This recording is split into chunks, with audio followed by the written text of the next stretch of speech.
এরে আল্লাহর বান্দা ও যুবক, তোমার মতো যুবক রাস্তায় গাড়ি চালায়, নামাজ ছাড়ে না, তুমি কেন পারবা না? তোমার মতো যুবক নদীর মধ্যে মাছ ধরে, নামাজ ছাড়ে না, তুমি কেন পারবা না? তোমার মতো যুবক সন্তান জমিনে কৃষি কাজ করে, নামাজ বাদ দেয় না, তুমি কেন পারবা না?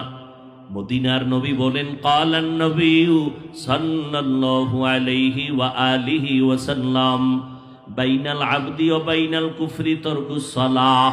পয়গম্বর বলেন, মুমিন আর বেঈমানের মধ্যে ব্যবধান হলো নামাজ।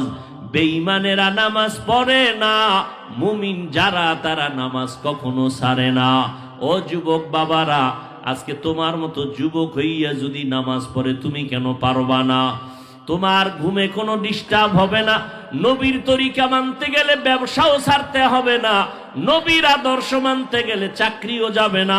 নবীর তরিকা মানতে গেলে লেখাপড়া বন্ধ হবে না। আল্লাহর কাছে তওবা করে নিও রে যুবক। আজকে আমিও তো তোমার মতো যদি চাইতাম, প্যান্ট শার্ট টাই লাগায়া চলতাম, কেউ আমারে বাধা দিত না। এই টুপির কারণে মাথা গরম হয়, তোমার থেকে কম বুঝি না। দাড়ি রাখার কারণে যৌবনের ভাব চলে যায়, কম বুঝি না। লম্বা জামা পরার কারণে শরীরটা আটকা লাগে, তাও কম বুঝি না। এই শীতের মধ্যে ফজরের সময় ঠান্ডা পানি দিয়ে ওযু করে নামাজ পড়া কষ্ট, তারপরও নামাজ ছাড়ি না। ও আল্লাহর বান্দারা, আজকে তোমার মতো যদি আমি দাড়ি কাইটা রাস্তায় ঘুরি, কেউ বাধা দিত না। এরপর এই টুপির কারণে, দাড়ির কারণে কত গালাগালি শুনি। কওমি মাদ্রাসায় লেখাপড়া করলাম, কত বিরোধিতা। তোমরাই আমাদের কম গালাগালি করো না, বিরোধিতা করো না, এগুলো জানি শুনি, তারপরও কেন এই পথ থেকে পিছনে যাই না? এর একমাত্র কারণ, আল্লাহর কোরআন সত্য, নবীর কথা সত্য।